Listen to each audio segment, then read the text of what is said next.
এবার এক জলমানবের কথা। সকাল থেকে সন্ধে পর্যন্ত ডুব দিয়ে পানির নিচে থাকার অবিশ্বাস্য কর্মকাণ্ড দেখিয়ে সিলেটে আলোড়ন তুলেছেন নওশের আলী। জলমানব খ্যাত এই ব্যক্তির রোমাঞ্চকর ক্যারিশমা দেখতে প্রতিদিন হাজার হাজার মানুষ ছুটছেন সিলেটের খিদিরপুরস্থ একটি পুকুরে। লিটন চৌধুরীর ক্যামেরায় বিস্তারিত জানাচ্ছেন মঈনুদ্দিন মঞ্জু।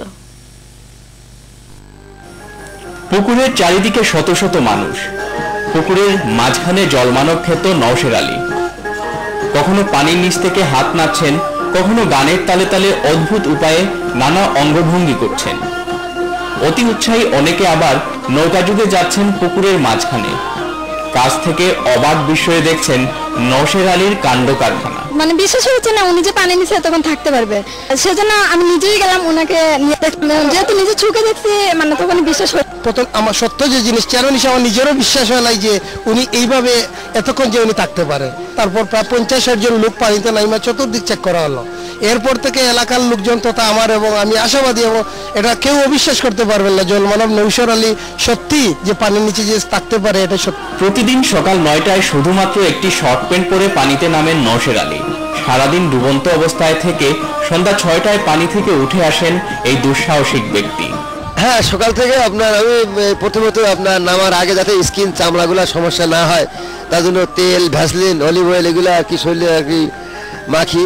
পানির নিচে ডুবন্ত অবস্থায় দর্শকদের দেয়া ফলমূল ও বিভিন্ন ধরনের খাবার খেয়ে সবাইকে চমকে দিচ্ছেন 47 বছর বয়সী নওশের আলী। অনেকেই বিশ্বাস করতে চায় না, তারপরেও যখন বাস্তবে যখন সচক্ষে দেখে আমার কাছে চলে যায়, নৌকা যোগে বোট যোগে যখন চলে যায়, যে যখন দুধ কলা খাওয়াচ্ছে, যেমন মিষ্টি খাওয়াচ্ছে, আপেল খাওয়াচ্ছে, গালের ভিতরে আঙ্গুল দিচ্ছে, যখন দেখে গালের মধ্যে খাওয়াটা আছে তখন তারা ধন্যবাদ জানাচ্ছে। যখন জুস খাচ্ছি বা দুধ খাচ্ছি তখন তারা পানির নিচে হাত ঢুকাই দিয়ে মুখে হাত দেওয়া ধরে রাখতেছে। যখন তারা বুঝছে যে আমি এটা খেয়ে নিলাম খালি বোতল, তারা এই পরে যখন তখন বিশ্বাস করে। 34 বছর থেকে এই ম্যারাথন ডুব প্রদর্শনী দেখাচ্ছেন নওশের আলী। বাংলাদেশের বিভিন্ন জেলা এবং ভারতের হাজার হাজার মানুষ হতবাক হয়েছেন নওশের আলীর ক্যারিশমায়। তাছাড়া বহির বিষয়ে আপনার দক্ষিণ কোরিয়া প্রোগ্রাম করা হয়েছে, ভারতে প্রোগ্রাম করা হয়েছে। আমার সর্বোচ্চ থাকার ক্যাপাসিটি 72 ঘন্টা 15 মিনিট। এই দুঃসাহসিক কাজ করতে গিয়ে মৃত্যুর কাছাকাছি গেলেও নিজের একটি ইচ্ছে পূরণ না হওয়া পর্যন্ত এই কাজ চালিয়ে যাবেন চিরকুমার নওশের আলী। চিটাগাং 1988 সালে চিটাগাং আপনার পোর্ট অথরিটি বন্দর ভবন লেগে 40 ঘন্টা প্রোগ্রাম অংশগ্রহণ করেছিলাম, কিন্তু সেখানে আপনার এই লাঞ্চটা পানির নিচে ফুলে যায়। পরে হাসপাতালে পরে 1 মাস চিকিৎসা হয়, সেটাকে আমার আর কি সুস্থ হয়ে আর কি। আর এটা গিন্নি অন্তর্ভুক্ত যতদিন না করা হবে ততদিন এটা চালিয়ে যাওয়ার। এটা কি নিখাত সত্য নাকি কৌশলের আশ্রয়ে শুধুমাত্র একটি খেলা? এই প্রশ্ন এখন সিলেটের মানুষের মাঝে। এই রহস্যের জট খুলতে নারাজ নওশের আলীও।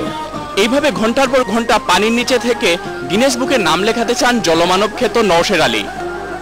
তবে গিনেস বুকে নাম উঠুক কিংবা না উঠুক, সিলেটবাসীকে চমক দেখিয়েছেন এই জলমানব। Moinuddin Manju, channel S news, Sylhet.